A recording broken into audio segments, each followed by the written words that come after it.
இப்ப வரக்கூடிய பரணி தீபம், அந்த பரணி தீபத்தன்று மக்கள் என்ன பண்ணணும்னு உங்க ஃபாலோவர்ஸ்? பரணி தீபம், பரணி நட்சத்திரம் ரெண்டுமே ஒன்று தான். அன்றைக்கி செய்யக்கூடிய வேலை என்னன்னா, இது முக்கியமாக என்ன பண்ணணும்னு சொல்லிட்டேன். இது எதுக்காக பண்ணுறோம் அப்படின்னா, நிறைய பேர் பார்த்தீங்கன்னா வர கிளைண்ட்ஸில் வந்து லேடிஸ் ஆகட்டும், பெண்கள் ஆகட்டும், ஆண்கள் ஆகட்டும் தரணும், வாகனம் வரணும், கடன் அடையணும், இதுக்கெல்லாம் அந்த வேண்டுதல் செல்லாது, யூஸும் கிடையாது.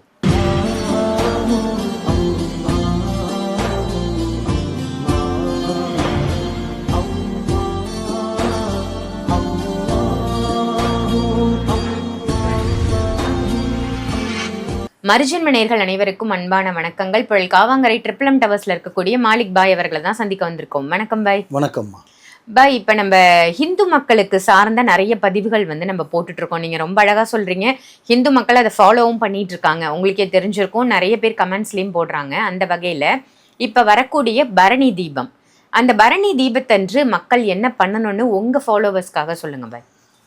ஆக்சுவலி பரணி தீபம்ன்றதே பார்த்திங்கன்னா நிறைய பேருக்கு தெரியும், சில பேருக்கு தெரியாது. பரணி தீபம்ன்றது பார்த்திங்கன்னா பரணி நட்சத்திரத்தில் வர ஒரு பரணி தீபம். அது வந்து பார்த்திங்கன்னா தீபம் மெயின் ஒரு விஷயம் பார்த்திங்கன்னா அது கான்செப்டே வேறு. ஆனால் பண்ணக்கூடிய விஷயம் பார்த்திங்கன்னா நம்ம ரெகுலராக சொல்கிறது தான், ஒரு தீபம் ஏற்றுறது தான். பரணி தீபம்ன்றதே தீபம் ஏற்றுறது தான். அந்த தீபம் எதுக்காக ஏற்றுறோம், அது ஏற்றுறதுனால என்ன பலன், அது எந்த மூலையில் வச்சு ஏற்றணும். ஸோ இதுதான் விஷயம். பரணி தீபம், பரணி நட்சத்திரம் ரெண்டுமே ஒன்று தான். அன்றைக்கி செய்யக்கூடிய வேலை பார்த்திங்கன்னா அன்றைக்கி ஃபுல்லாகவே நார்மலாக பார்த்திங்கன்னா இப்போ வர்றது எப்போ வருது பார்த்திங்கன்னா டிசம்பர் 2 வருது.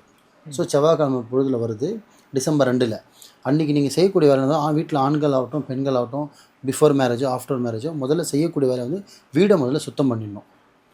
வீடை நல்லா சுத்தம் பண்ணிட்டு ஒற்றை கிட்டலாம் அடிச்சுட்டு வீடை நல்லா சுத்தமாக வச்சிடணும். இப்போ வெள்ளிக்கிழமை எப்படி சாமி கும்பிட்றதுக்கு சுத்தம் பண்ணுறோமோ, முதல்ல இந்த பதிவு பார்த்திங்கன்னா முழுக்க இந்து மக்கள் சம்மந்தப்பட்டது மட்டும்தான். அது மக்கள் சொல்கிறாங்க, அப்போ இஸ்லாத் ஆளுங்களும் கேட்பாங்க, அதனால் சொல்கிறேன். ஸோ அன்றைக்கி பொழுது பார்த்திங்கன்னா வீடை ஃபுல்லாக க்ளியர் பண்ணிவிட்டு சுத்தம் பண்ணிவிட்டு, ஸோ ஒற்றை அடிச்சும் சுத்தம் பண்ணணும், ஏன்னா ஒற்றை இருக்கக்கூடாது வீட்டில். ஸோ ஒற்றையும் சுத்தம் பண்ணணும், வீடு கீழே சுத்தம் பண்ணணும், அழுக்கு துணியில் அந்த சேர்த்து வச்சுருந்தா அதெல்லாம் டிஸ்போஸ் பண்ணிட்டு ஈவினிங்குள்ளே 6 மணிக்குள்ளே உங்கள் ப்ராசஸை நீங்கள் முடிச்சிடணும். ஸோ க்ளியர் பண்ணிவிட்டு கரெக்டாக ஒரு 7 மணிக்கு மேலே, ஸோ வர செவ்வாய்க்கிழமை பரணி தீபன்றது வர செவ்வாய்க்கிழமை டிசம்பர் 2 ஒரு 7 மணிக்கு மேலே ஒரு கடைக்கு போய்ட்டு சுத்தமான ஒரு அகல் விளக்கு புதுசாக வாங்கிக்கணும். என்ன வாங்கணும்? புது மண் அகல் ஒன்று வாங்கிக்கணும்.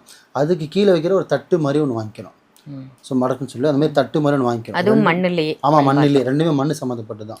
அது ரெண்டும் வாங்கிட்டு வந்துட்டு சின்னதாக பெருசாலாம் ஒன்று வேணாம், சின்னதாக வாங்கிட்டு வந்துட்டு அதில் ஒரு சுத்தமான ஒரு 1/2 கிலோ கல் உப்பு பாக்கெட் ஒன்று வாங்கி, அதுவும் புதுசு தான், கல் உப்பு போட்டு வாங்கிட்டு அழகாக அந்த தட்டில் போட்டுட்டு அதுக்கு மேலே அந்த தீபத்தை வச்சுட்டு அகல் விளக்கு அதில் நல்லெண்ணெய் ஊற்றிட்டு திரியை ஏற்றிட்டு எந்த மூலையில் ஏற்றணும்னா வடகிழக்கு மூலைன்னு சொல்லுவாங்க. ஸோ அந்த மூலையை வச்சு தான் அது ஏற்றணும். வீட்டில் நிறைய காரணம் இருந்தால் வடகிழக்கு மூலையில் தான் அதை வைக்கணும். ஸோ வச்சுட்டு பார்த்திங்கன்னா அழகாக ஒரு ஓரமாக கீழே தான் வைக்கணும். டேபிள் மேலேயோ பரணை மேலேயோ மேலே தூக்கு மேலே கூட தரையில் தான் வைக்கணும். ஏன்னா உப்பு சம்மந்தப்பட்டது மண்ணோட இழுப்புத்தன்மை தான் அதுக்கு இருக்கணும், நீரோட இழுப்புத்தன்மை இருக்கணும். அதனால் ஏன்னா கீழே மண்ணும் பானைன்றதும் மண் தான், அதில் போடுற உப்புலையும் அதுவும் தண்ணி தான். ஸோ 3மே நீர் சம்மந்தப்பட்ட விஷயம் தான். இதை 3மே ஏற்றி வச்சுட்டு பார்த்தீங்கன்னா கரெக்டாக ஒரு 7 மணிக்கு ஏற்றுறோன்னா 3 ஹவர் 9 மணி வரை கூட ஏற்றலாம். மினிமம் ஒரு 2 ஹவர்ஸ், மேக்ஸிமம் 3 ஹவர்ஸ் கூட ஏற்றலாம், தப்பே கிடையாது. டிஸ்டர்பன்ஸ் இல்லை, அணையறதுக்கு வேலை இல்லைன்னா நீங்கள் தாராளமாக ஏற்றலாம். அது வடகிழக்கு மூலம் உங்களுக்கு பெட்ரூமில் வந்தாலும் சரி, இல்லை வடகிழக்கு மூலம் உங்களுக்கு கிச்சனில் வந்தாலும் சரி, எது மூலம் எங்கோ, ஏன்னா ஒரு வீடு ஒரு திசையில் இருக்குது. உங்களுக்கு எங்கே கரெக்டாக அந்த கார்னர் செட் ஆகுதோ அந்த கார்னரில் வச்சுட்டு அழகாக ஏற்றிக்கிட்டு நீங்கள் ரொம்ப பெருசாக வேண்டாம்னா, இது முக்கியமாக என்ன பண்ணணும்னு சொல்லிட்டேன். இது எதுக்காக பண்ணுறோம் அப்படின்னா, நிறைய பேர் பார்த்தீங்கன்னா வர கிளைண்ட்ஸில் வந்து லேடிஸ் ஆகட்டும், பெண்கள் ஆகட்டும், ஆண்கள் ஆகட்டும் சொல்கிறதுன்னு பார்த்திங்கன்னா, எனக்கு நைட்டில் தூங்கும்போது கெட்ட கனவு வருது, எனக்கு காலை பூச்சி சீன்ற மாதிரி இருக்குது, கையை பூச்சி சீன்ற மாதிரி இருக்குது, சடனாக எந்திரிச்சு பார்க்கும்போது உருவம் தெரிகிற மாதிரி இருக்குது, நைட்டில் தூக்கி போடுது, பயமாக இருக்குது, ஏதோ பேசுகிற மாதிரி கேட்குது, எனக்கு மேலேயே ஏதோ கழுத்தை பூச்சி அமுக்கிற மாதிரி இருக்குது, நெஞ்சில் உட்காந்து அமுக்கிற மாதிரி இருக்குது. இந்த மாதிரிலாம் நான் வந்து கம்பல்சரி ஒரு நாளைக்கு ஒரு 30-40 பேர் 50 பேர் பார்க்குறேன்னா அதில் பார்த்திங்கன்னா ஒரு 20 கிளைண்டாவது இந்த கம்ப்ளைண்ட் சொல்லுவாங்க. அது புது வீடாக இருந்தாலும் சரி, பழைய வீடாக இருந்தாலும் சரி, இண்டிவிஜுவல் ஹவுஸோ ஃப்ளாட்டோ எனிவன், பட் கம்பல்சரி இந்த கம்ப்ளைண்ட் வருது. ஏன்னா அது அந்த மாதிரி வீட்டில் இருக்கிறது எல்லார் வீட்டில் சைத்தானும் ஜின்னும் இருக்கிற ரீசன் கிடையாது. அவங்க தினசரி போயிட்டு வர இடங்கள் அந்த மாதிரி, புரியுதுங்களா? அவங்க போகக்கூடிய இடம் எப்படி வேணாலும் எடுக்கலாம். ஒரு கவர்மெண்ட் ஹாஸ்பிட்டலுக்கு போவாங்க, அங்கே மாச்சுரி இருக்கும், ஸோ அங்கேருந்து சிலது வரும். சுடுகாடை தாண்டி வருவாங்க, அங்கே கால் வழியாக சிலது வரும். ஒரு வீட்டுக்கு போயிருப்பாங்க, அங்கேருந்து ஒரு தீட்டு வரும், புரியுதுங்களா? ஒரு குழந்தை பிறந்த வீட்டுக்கு போயிருப்பாங்க, அங்கேருந்து ஒரு தீட்டு வரும். ப்ளஸ் நீங்கள் பீரியட் டைமில் இல்லை, இப்போ பெண்கள் பார்த்திங்கன்னா பீரியட் டைமில் பார்த்திங்கன்னா சில பூ வச்சுட்டு சில இடத்துல ட்ராஸ் பண்ணி வருவாங்க. இந்த மாதிரிலாம் நம்ம கால் வழியாகவும் நம்மளுக்கு அந்த துஷ்ட சக்தின்றது துருசக்தின்றது வரும். ஸோ இந்த மாதிரி வரும்போது தான் நைட்டில் வந்து தூக்கி தூக்கி போடுறது, குழந்தை அழுதுகிட்டே இருக்குது, இந்த பிரச்சனைகள்லாம் 100% வரும். வீட்டில் ஆத்மா இருந்தால் மட்டும்தான் இது வரும் இல்லை, நம்ம கால் வழியாகவும் சிலது வரும். இதுதான் உண்மை. சரிங்களா?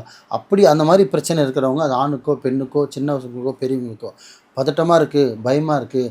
அதே மாதிரி மரண பயம். சில பேருக்கு வந்து எனக்கு சாகணும்னு தோணுது, எப்படி எனக்கு சாகணும்னு தோணுது, என்ன தெரியல, சாவு கூப்பிட்ற மாதிரியே இருக்குது, நான் இருந்து என்ன பண்ண போகிறேன்ற ஒரு பதட்டம் இருக்கும், நெஞ்சு படப்படப்பு இருக்கும்.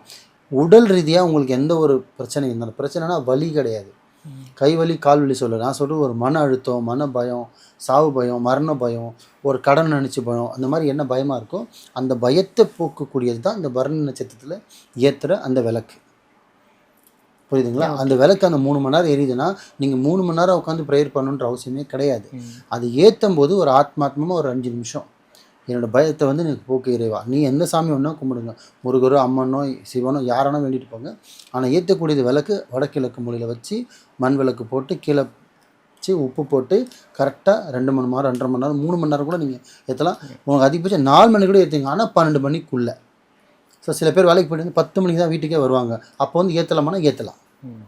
இரவு 12 மணி தான் ஆகக்கூடாது. ஸோ இதுக்குள்ளே நீங்கள் தாராளமாக ஏற்றலாம், தப்பே கிடையாது. ஸோ ஆனால் வேண்டுதல் இதுக்கு மட்டுமே தான் சேரும் தவிர உங்களுக்கு லக்ஷ்மி வரணும், பணம் வரணும், பர்க்கத் வரணும், வாகனம் வரணும், கடன் அடையணும், இதுக்கெல்லாம் அந்த வேண்டுதல் செல்லாது, யூஸும் கிடையாது. முழுக்க முழுக்க உங்களோட பயம் என்ற விஷயத்தை போர்க்கக்கூடிய நேரம் தான் அந்த நேரம். அது இப்போ வர டிசம்பர் 2 பரணி நட்சத்திரம் நேரம். இது மக்கள் அழகாக நீங்கள் பயன்படுத்திக்கிங்க. நல்லதே செய்யுங்க, நல்லதே நினைங்க, நல்லதே நடக்கும். ரொம்ப அழகான பதிவாக கொடுத்தீங்க பாய். பரணி தீபம்னா என்ன அப்படிங்கிறது மக்களுக்கு தெளிவாக புரிஞ்சிருக்கும். ஒரு விஷயத்தை தெரிஞ்சுக்கிட்டு அதை செய்யும்போது நிறைய நற்பலன்கள் வந்து சேரும். அந்த வகையில் பரணி தீபத்தை பற்றி சொன்னதற்கு நன்றி பாய். நன்றிம்மா.